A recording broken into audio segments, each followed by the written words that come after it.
రోజు వియాన్ పుట్టినరోజు అందరూ శుభాకాంక్షలు చెప్పారు. బహుమతులు తెచ్చాడు. వాళ్ళ మామయ్య కూడా ఒక బహుమతి తెచ్చాడు.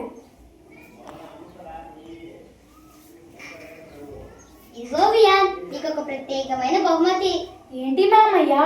అబ్బో, కథల పుస్తకాలా? అవునురా, నీకు కథల పుస్తకాలంటే ఇష్టం కదా.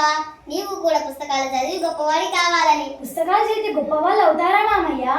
నేను పుస్తకం చదువుతుంటే హాయిగా ఉంటుంది, వినోదంగా ఉంటుంది. నిజమే, వినోదంతో పాటు బోలెడు విషయాలు తెలుస్తాయి. మీకు తెలుసా, మన మహాత్మా గాంధీకి పుస్తకాలంటే చాలా ఇష్టం.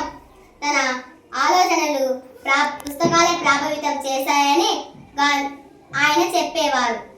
తనకిష్టమైన the kingdom of God is within you అనే పుస్తకాన్ని తనను అహింస వైపు నడిపించిందని బాపూజీ చెప్పేవారు. తన అభిప్రాయాలు ప్రజలంతా చదివి తెలుసుకోవాలని గాంధీజీ ఎన్నో వ్యాసాలు పుస్తకాలు రాశారు. అందుకే గాంధీజీ అంత గొప్పవాడయ్యాడన్నమాట. అవునురా, అంతెందుకు, భగత్ సింగ్ ను తీసే ముందు కోరిక చెప్పమన్నప్పుడు ఏం కోరాడో తెలుసా? ఏం కోరాడు మామయ్య? తనకిష్టమైన లెనిన్ రాజ్యం విప్లవం పుస్తకాన్ని చదవాలనుకున్నాడు. పుస్తకం చదువుకోవడానికి కాస్త సమయం ఇవ్వమని అడిగాడు. పుస్తకం పూర్తిగా చదివాక ఉరికంబం ఎక్కాడు. పుస్తకం చదవడం అంటే ఆయనకు అంత పిచ్చిరా. ఇవన్నీ తెలియవు మామయ్య, చాలా ఆసక్తిగా ఉంది. మరి కొందరి గురించి చెప్పవా? డాక్టర్ బిఆర్ అంబేద్కర్ తెలుసు కదా నీకు? తెలుసు మామయ్య. ఆయన రాజ్యాంగ నిర్మాత. తన సొంత గ్రంథాలయంలో 52,000 పుస్తకాలు ఉండేవి. అమ్మో, అన్ని పుస్తకాలా? అవునురా, ఆయన చనిపోయే వరకు చదువుతూనే ఉన్నారు. ఆయన 32 పుస్తకాలు రచించారు.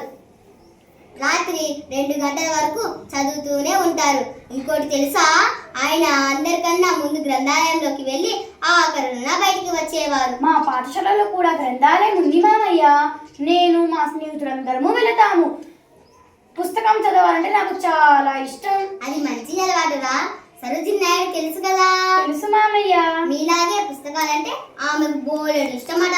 పుస్తకం చదివేటప్పుడు ఏవైనా సందేహాలు వస్తే వెంటనే ఇంట్లో వాళ్ళని టీచర్ను అడిగేదాకా ఊరుకునేదే కాదట.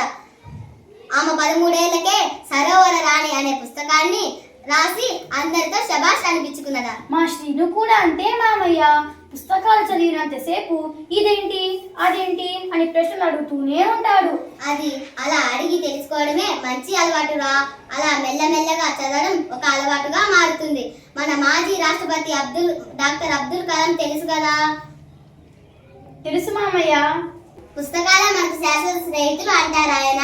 మా పాఠశాలలో కూడా మంచి పుస్తకాలే మంచి స్నేహితులని రాసి ఉంటుంది. అవునురా, పుస్తకాలే మనకి నిజమైన నేస్తాలు. పుస్తకాలే నిజమైన నేస్తాలు.